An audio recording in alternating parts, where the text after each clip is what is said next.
Et bienvenue sur Eudylan Story. Aujourd'hui, on va pronostiquer la 98e cérémonie des Oscars. Déjà 98, Oscars 2026. Dans 2 ans, on sera à la 100e cérémonie et je pense que ça sera une cérémonie grandiose. Une cérémonie que j'adore regarder.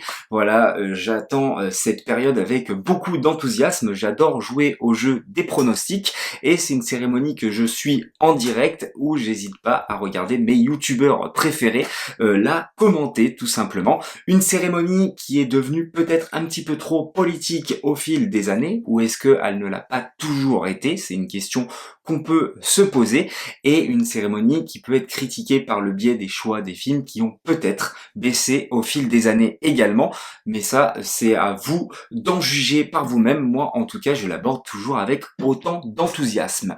Pour cette cérémonie, donc cette 98e cérémonie, il y a évidemment beaucoup de nominations, notamment Sinners avec pas moins de 16 nominations. Est-ce que ça va être le grand perdant de cette cérémonie? Pour moi, oui. Il y a ensuite le film de Paul Thomas Anderson, Une bataille après l'autre, avec pas moins de 13 nominations.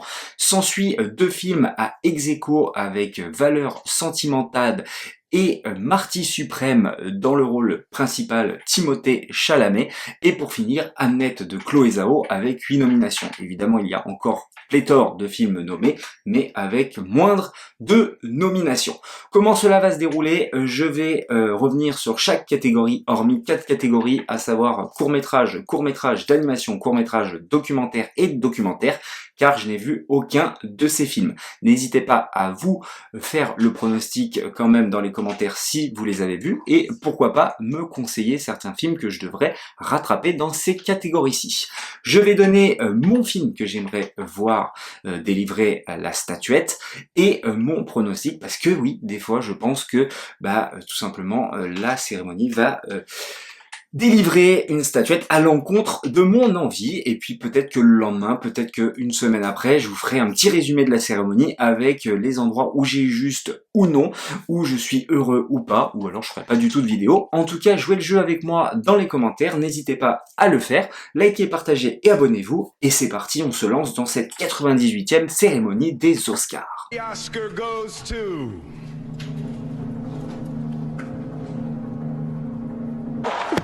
Oh, wow! Et on va tout de suite commencer par les meilleures chansons originales avec Dear Me de Diane Warren Relentless. Alors je trouve que c'est une chanson un petit peu trop classique qui ne dénote pas du reste, et donc je ne voterai pas pour lui. Golden de K-pop Demon Hunters, qui a fait plus de 2 milliards de vues et qui a de grandes chances pour moi de remporter cette statuette. C'est vrai que c'est pas mal entraînant, on va dire, même si c'est pas le genre musical que j'écouterai au quotidien. On a Laid to You de Sinners. Sinners, c'est un film quand même qui parle de musique globalement, plus peut-être que de films de vampires et de remake du film d'Une nuit en enfer, comme beaucoup veulent citer. Oui, évidemment, s'en est inspiré, mais c'est un film principalement quand même qui va parler de musique, je tiens à le rappeler. Donc pour moi, il a toutes ses chances. Sweet Dreams of Joy de Viva Verde. Alors moi, je n'écoute pas l'opéra, et donc je pense qu'il a peu de chances de gagner. Et ensuite, Train Dreams, du film Train Dreams, pareil, qui est disponible sur Netflix, et qui accompagne, je trouve, parfaitement l'ambiance du film. Alors pour moi, ça serait I Lay to You de Sinners. Voilà, pour moi il a toutes ses chances, mais je pense qu'ils vont le donner à Golden, avec tout le buzz que ça a fait autour de ce film, etc., les milliards de vues. Je pense que la statuette va être délivrée à K-pop Demon Hunters pour le titre Golden. On enchaîne avec meilleure musique originale, Bugonia de Jerskin Frendrix, Frankenstein de Alexandre Desplat, qui a déjà été nommé plusieurs fois, je rappelle que c'est un compositeur français, Hamnet de Max Richter, Une bataille après l'autre de Johnny Greenwood, et Sinners de Ludwig Göransson. Alors moi, je la délivrerai à Sinners de Ludwig Göransson, et je pense également qu'elle va aller à Sinners de Ludwig Göransson. Voilà, je trouve que quand même c'est l'une des grandes qualités du film de Sinners, et étant donné que je pense qu'il va perdre dans beaucoup de catégories, il va falloir le récompenser dans ce genre de seconde catégorie, là où il excelle, et c'est vrai que ça serait déjà la 3e statuette pour Ludwig Göransson après Black Panther et il y a 2 ans pour Oppenheimer. Et vraiment, alors c'est un mix de chansons et en même temps de composition originale. Donc c'est vrai que parfois la composition peut se perdre dans les chansons, mais je trouve quand même que c'est qualitatif. Pour le reste, c'est pas la musique d'Alexandre Desplat est très bien. Hamnet, je trouve qu'elle est un petit peu trop platonique. Une bataille après l'autre, elle est trop redondante pour le coup. Et Bugonia, j'ai complètement zappé. Donc voilà, pour les meilleures musiques originales, je pense que mon favori va la remporter dans les 2 cas. On enchaîne avec meilleur effet visuel, Avatar de feu et de cendre, F1, Jurassic World Renaissance, c'est très surprenant, The Lost Bust au cœur des flammes et Sinners. Je pense, alors The Lost Bust au cœur des flammes, je suis très content qu'il a cette nomination, mais malheureusement ça suffira pas, mais c'est très impressionnant, un film que je vous conseille fortement de regarder, qu'on peut retrouver sur Apple TV. Les flammes sont très très bien faites, franchement, il n'y a pas de souci.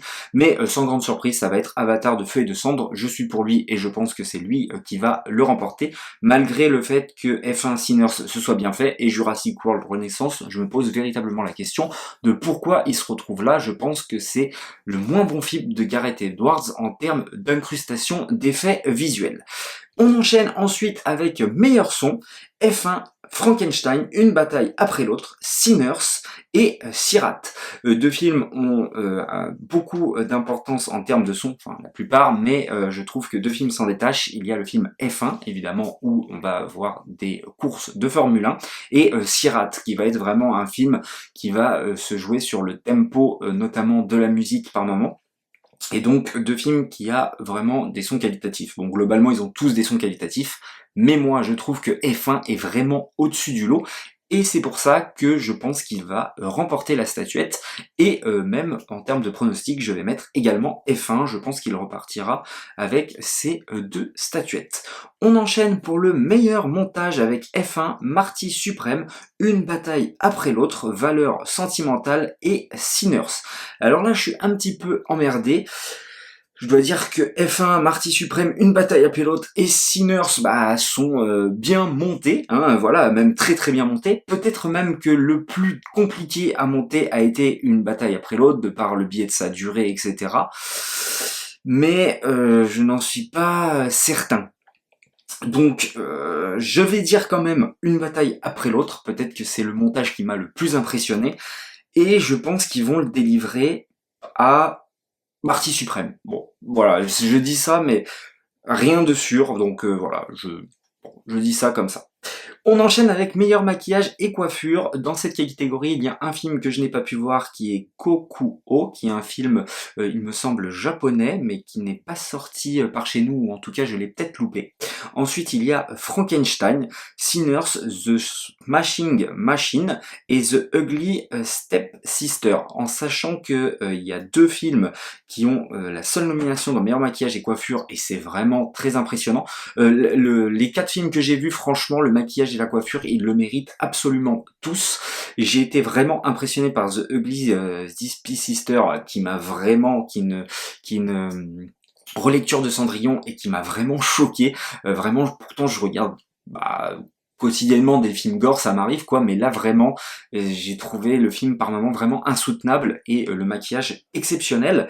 Donc je le donnerais pourquoi pas à ce dernier ou à The Smashing Machine. Donc je le donnerai quand même à The Ugly Stepsister, mais je pense que c'est The Smashing Machine, parce que vraiment la transformation de The Rock est très impressionnante. Frankenstein ne démériterait pas, et ni Sinners avec notamment ses vampires. On enchaîne avec meilleur costume, Avatar de feu et de cendre. Alors là, faudra m'expliquer comment il pourrait avoir le meilleur costume.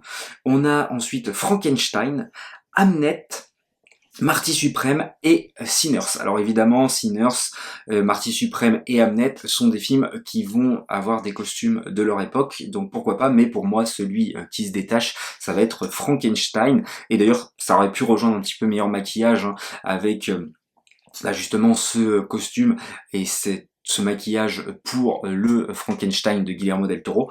Pour moi, ça va être Frankenstein, et c'est à lui qu'on va le donner. tout simplement. Vous voyez, hein, je donne pas beaucoup à Sinners et je pense que je me trompe pas mal de fois quand même, parce que je pense qu'il va être récompensé malgré tout. Pour les meilleurs décors, Frankenstein, Hamnet, Marty Suprême, une bataille après l'autre, Sinners, et ben là encore une fois également, je le donnerai sans problème à Frankenstein, qui a vraiment des décors exceptionnels, notamment ne serait-ce que la maison du docteur Frankenstein que je trouve vraiment réussie. Hamnet aussi, j'ai beaucoup aimé cette reconstitution d'une époque mais très minimaliste. Voilà, on va avoir quelques plans de Londres de l'époque, on va être beaucoup en forêt, etc. Mais j'ai beaucoup aimé. Je dois dire, Marty Suprême évidemment est dans son jus, ce New York, voilà, c'est très bien retranscrit à l'écran. Une bataille après l'autre a vraiment de beaux décors, mais de là à lui donner non. Et Sinners a également une esthétique visuelle de son époque, hein, comme je le disais pour meilleurs costumes, etc. Donc bon, c'est vrai, mais je trouve que Frankenstein quand même a une patte au-dessus des autres. On enchaîne ensuite avec la meilleure photographie. On a Frankenstein avec Dan Lotzen, on a Marty Suprême avec Darius Khondji, Une bataille après l'autre avec Michael Bauman, Sinners avec Autumn Durald Arcapa, Train Dreams avec Adolfo Veloso. Je veux dire que la photographie de Train Dreams est vraiment magnifique, je trouve pour le coup. Tous ces décors immenses de forêt, vraiment un film très lumineux par moments, donc je trouve que ça marche très très bien. Frankenstein aussi a une photographie exceptionnelle, notamment tout ce début avec ce bateau, cette neige, tout ça, une certaine luminosité que j'ai beaucoup appréciée. Mais je dois dire qu'une bataille après l'autre m'a vraiment impressionné de ce côté-là. Notamment, je pense à cette course-poursuite éclairée vraiment d'une certaine manière avec cette route du Launay au loin, tout ça, c'est vraiment magnifique. Il y a des plans, je trouve, vraiment exceptionnels et d'une photo de grande qualité. Donc je vais voter pour Une bataille après l'autre et je pense que c'est ce dernier également qui va l'avoir. On enchaîne ensuite avec meilleur film en langue étrangère, une catégorie où je me suis bien amusé, je dois dire, et c'est la première fois, je pense, où j'arrive à voir tous les films de cette catégorie. On a L'Agent secret pour le Brésil, on a Un simple accident pour la France, on a, alors même si c'est un film iranien, on a Valeurs sentimentales pour la Norvège, Sirat avec l'Espagne et on a La voix d'In Rajab avec la Tunisie. J'ai détesté, hein, je le dis tout de suite, autant l'évacuer, Valeurs sentimentales. J'ai vraiment détesté, je me suis fait chier du début à la fin. Pourquoi pas à la limite la prestation des acteurs et encore, je n'ai pas compris les 9 nominations de ce film. Vraiment pour moi ça a été un supplice. J'ai beaucoup aimé et très, très surpris par la qualité de L'Agent secret, bien que je trouve qu'il y a quand même une demi-heure de trop, hein, je dois dire. Un simple accident m'a beaucoup travaillé, notamment pour cette fin, qui m'a fait énormément cogiter et que je trouve bien plus forte que le reste du film. Alors évidemment, la fin est qualitative par rapport à ce qui se déroule tout au fur et à mesure du film, mais je trouve que malgré qu'il fasse qu'1h45, il traîne un petit peu en longueur. Et c'est plus la fin que j'ai trouvé très pertinente. Sirat, pareil, j'adore la première heure de Sirat. Et quand il se passe un drame dans le film, je trouve que étrangement, tout s'écroule. Voilà, j'adore la quête de ce père et de ce fils à la recherche de sa sœur et de sa fille.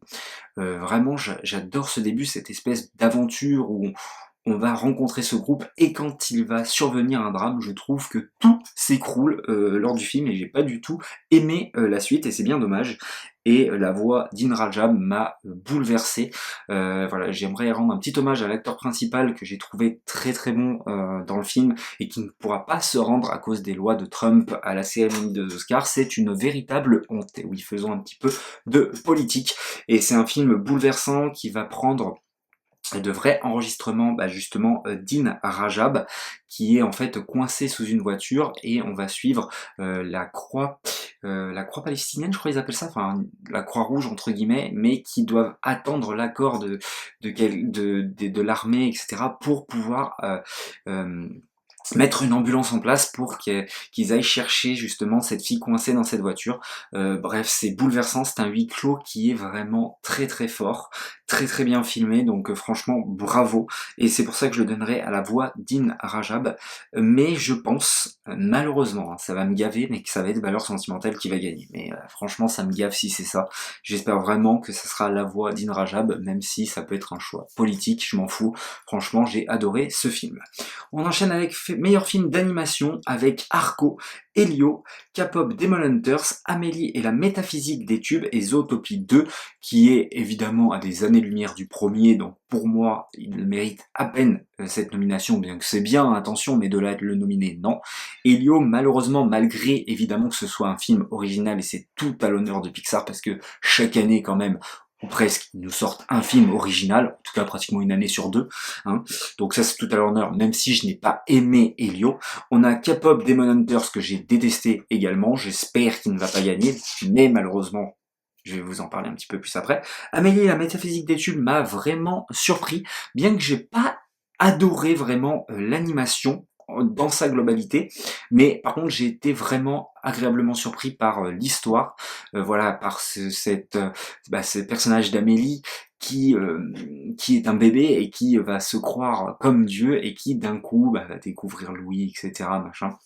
C'est très intéressant en fait de voir un dessin animé du point de vue d'un bébé tout simplement, et l'évolution à travers son âge minime, parce qu'on va pas aller non plus jusqu'à ses 10 ans, etc. Mais voilà, c'est très intéressant malgré ma réticence de l'animation. Et Arco, que j'ai trouvé très beau visuellement, film français, d'Hugo Bienvenu, très intéressant, malgré le fait, encore une fois, que j'ai pas aimé pour le coup un truc en particulier de l'animation, ça va être plutôt le faciès des personnages. J'ai pas accroché à ça. Par contre, pour le reste, niveau scénaristique et l'animation dans sa globalité, j'ai vraiment adoré. Donc c'est pour ça que je vais être un petit peu chauvin, tiens, je vais le donner à Arco d'Hugo Bienvenu, produit par Nathalie Portman, mais je pense que ça va être K-pop Demon Hunters qui va se le voir délivrer. On enchaîne avec meilleur scénario adapté, Bugonia de Will Tracy, Frankenstein de Guillermo del Toro, Hamnet de Chloé Zhao et Maggie O'Farrell, Une bataille après l'autre de Paul Thomas Anderson et Train Dreams de Clint Bentley et Greg Kedar, en sachant que j'ai lu aucune de ces adaptations. Donc c'est un petit peu compliqué de juger, mais je pense que je le donnerai à Hamnet, voilà, parce que c'est la seule catégorie où peut-être je le donnerai justement à Hamnet. J'ai adoré vraiment, moi, ma séance d'Hamnet. Je sais qu'il y en a qui sont un petit peu réticents, il y en a, ils ont été bouleversés comme moi. J'ai trouvé ça fortement intéressant d'essayer de faire un parallèle entre justement la pièce de théâtre à Hamlet et Hamnet, la vie de William Shakespeare, et j'ai trouvé que la fin était vraiment bouleversante et amenait tout le propos du film qui se mettait en place au fur et à mesure. Et il y a vraiment en plus un côté très mystique qui se dégage de ce film par le biais du personnage de la femme de William Shakespeare. Donc j'ai trouvé ça vraiment très intéressant. Voilà, donc c'est pour ça que je le donnerai à Hamnet de Chloé Zhao et Maggie O'Farrell. On enchaîne avec meilleur scénario original, Blue Moon que j'ai détesté de Robert Kapleau, Un simple accident de Jafar Panahi que j'ai trouvé plutôt intéressant comme je disais, notamment pour sa fin qui est très forte, Marty Suprême de Ronald Bronstein et Geoff Savdi, Valeurs sentimentales d'Eskil Vogue et Joachim Trier et Sinners de Ryan Coogler. Et je vais voter pour Sinners de Ryan Coogler pour le coup. Bah oui, parce que, alors oui, certains disent que c'est un remake de Robert Rodriguez d'Une nuit en enfer. Certes, évidemment, il s'en est fortement inspiré et il ne s'en cache absolument pas, mais surtout, il a un propos sur la musique. Je trouve que c'est vraiment ça qui se dégage de ce film et qui est pour le coup le plus intéressant et le plus original. Et surtout, c'est un film qui m'a surpris parce que personnellement, comparé à beaucoup de monde, je n'avais pas vu la bande-annonce et j'ai été sur le cul de voir que d'un coup, ça partait dans le film de genre horrifique.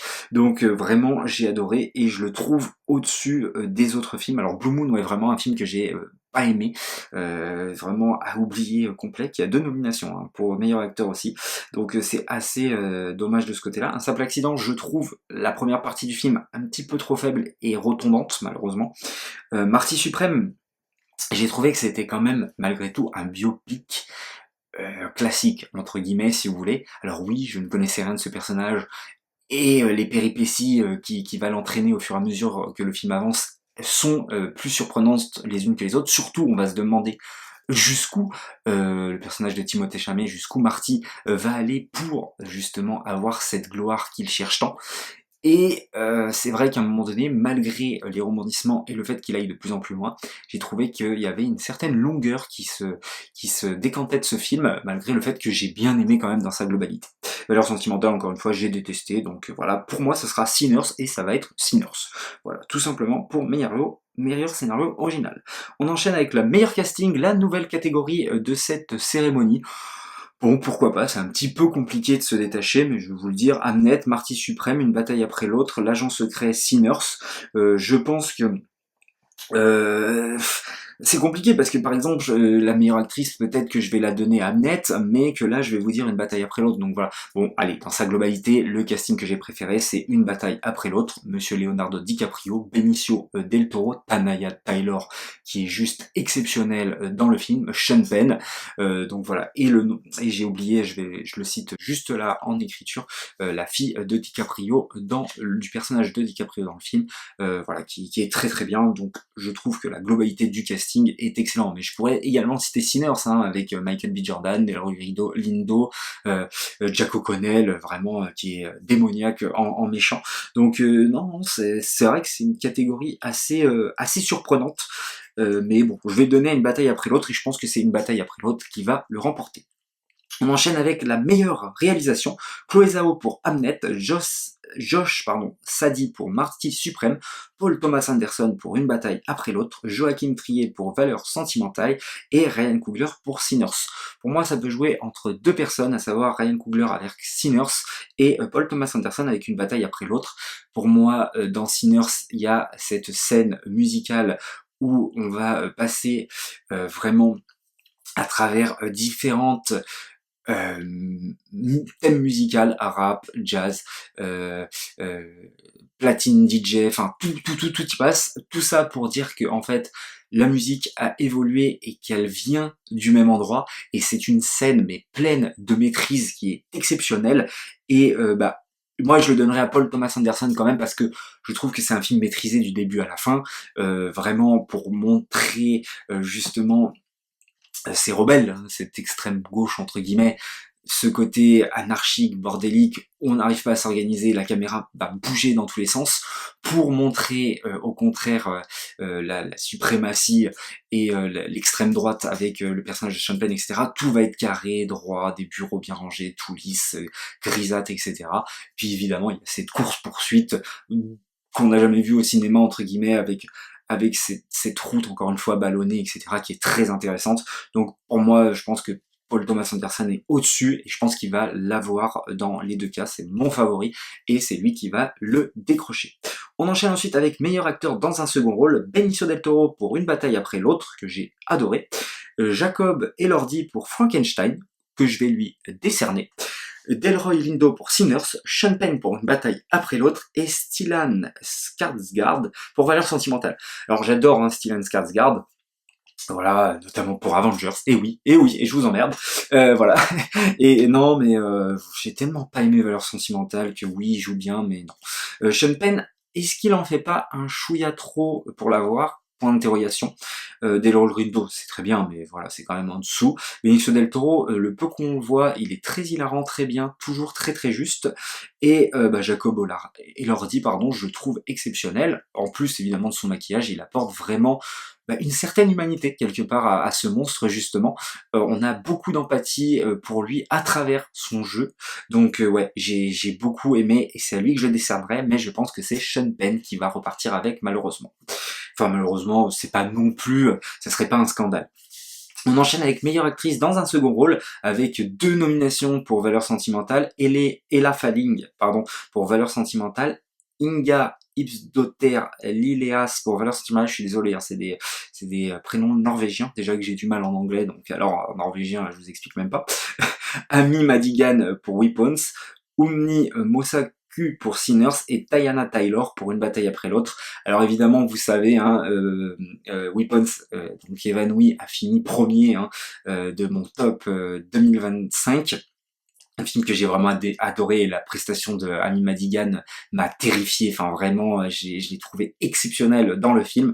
Mais évidemment, il y en a une qui traverse le film et qui est excellente, c'est Teyana Taylor, et je suis obligé de lui donner, voilà, elle doit être à peu près 30-45 minutes dans le film, même pas, ça se trouve, mais elle fait tellement une prestation de ouf que t'as pas envie que son personnage disparaisse comme ça, quoi. Et le spectateur est là, et tout le monde a le même discours, mais quand est-ce qu'elle va revenir dans le film? Et elle ne revient jamais, mais parce que sa prestation est tellement marquante. Pour moi, ça ne peut être que elle, donc je suis pour elle, et ça va être elle qui va repartir avec.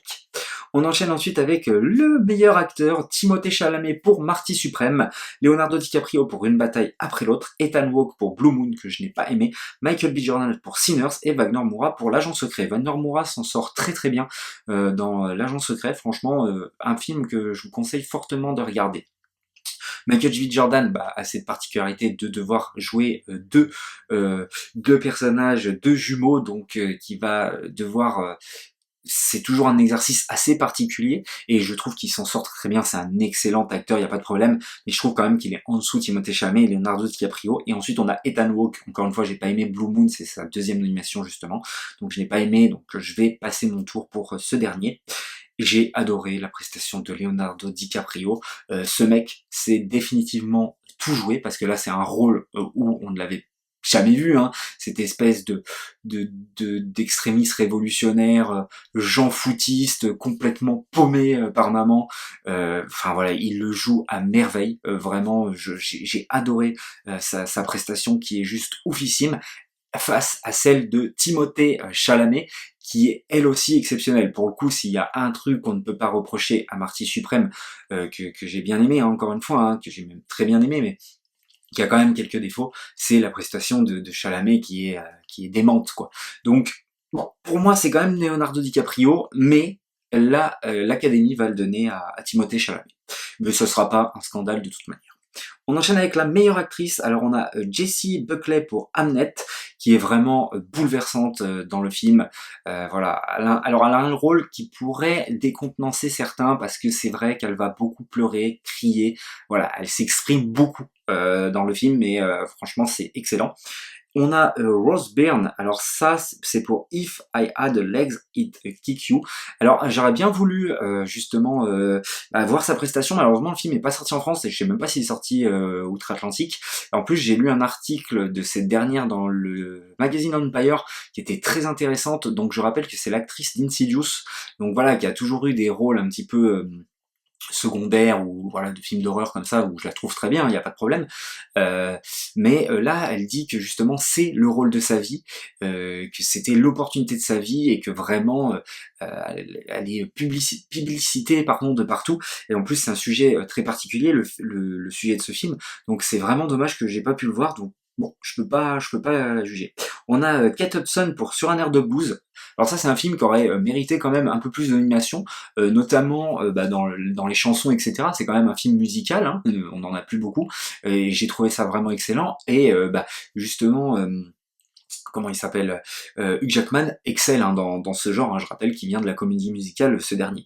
On a Ranetta Wednesday pour Valeurs sentimentales, bon encore une fois je zappe, et Emma Stone qui est toujours exceptionnelle hein, dans Bugonia. Bugonia qui est un film quand même que j'ai aimé dans sa globalité, mais qui je trouve s'écroule par le biais de sa fin, que j'ai détesté, et qui je trouve dénote complètement de ce que me propose le film tout du long. Donc voilà, pour moi, ça va être Jessie Buckley, voilà, qui m'a bouleversé. Donc voilà, mais j'ai beaucoup aimé Kate Hudson, hein. Mais je pense que dans tous les cas, ils vont le donner à Jessie Buckley, donc voilà, favori et mon pronostic. Et pour conclure, ça y est, on arrive déjà à la fin de cette vidéo. On a Bugonia, qui pour moi, malheureusement, s'écroule, donc pour meilleur film, hein, s'écroule à la fin, malheureusement. F1, qui est très bien, mais de là mériter le meilleur film, je ne pense pas. Frankenstein aussi, qui a quand même pas mal de défauts, hein, j'en avais un petit peu parlé, voilà, en 2025, qui n'est pas un film parfait, et qui ne repartira pas malheureusement avec la statuette de meilleur film. Hamnet, attention, est un film qui peut très bien repartir justement avec le titre suprême, comme l'est d'ailleurs Marty Suprême, lui aussi peut repartir avec. Une bataille après l'autre, le peut également. L'agent secret, bon, comme je disais, je trouve qu'il y a une demi-heure de trop. Valeur sentimentale, j'ai détesté. Sinners, pourquoi pas, après tout. En plus, il a 16 nominations, donc à un moment donné, quand tu nommes 16 fois un film, c'est quand même que c'est un film quelque part que tu juges parfait, et peut-être au-dessus des autres, donc est-ce que c'est pas lui qui va repartir avec la statuette? Et ensuite, Train Dreams, qui est peut-être un petit peu en dessous de la globalité. Juste je reviens sur quelques petits catégories. Meilleure musique originale, pour moi, ce n'était aucun de ces films à la base, puisque j'aurais nommé Michael Giacchino pour tout simplement sa musique des 4 Fantastiques qui est exceptionnelle. Quoi que vous pensez des 4 Fantastiques, je pense quand même que vous pouvez admettre que au moins il a un vrai thème musical, et c'est quelque chose qui manque, je trouve, aujourd'hui au cinéma, et qui le mériterait fortement. Et je voulais revenir sur l'étrange nomination de Ethan Hawke, que j'ai trouvé vraiment inférieure à ses autres nommés, pardon. Et bah j'aurais préféré justement peut-être un Hugh Jackman sur un air de blues, ou encore Paul Mescal pour Hamnet. C'est très surprenant cette nomination, mais bon, que voulez-vous. Donc voilà, je reviens sur meilleur film. Pour moi, bon, je le donnerai à Une bataille après l'autre, qui est mon meilleur film de 2025. Je pense pas qu'Hamnet non plus arrive à sa cheville, et je pense qu'ils vont le donner quand même à Sinners, et ça serait pas déconnant non plus. Donc voilà.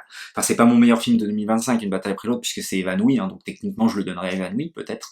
Mais en tout cas, là c'est le film qui m'a le plus plu, avec notamment Sinners et Frankenstein, voilà, et Hamnet. Mais bon, ça se jouera entre ceux-là. Je pense qu'ils vont le donner quand même à Sinners, et moi je voterai pour Une bataille après l'autre. Voilà pour mes favoris des Oscars de l'année 2026, la 98e. N'hésitez pas, vous, dans les commentaires, encore une fois, à me dire pour qui vous voterez, si vous êtes d'accord ou non avec moi. Likez, partagez et abonnez-vous, et nous on se dit à la prochaine pour une prochaine histoire.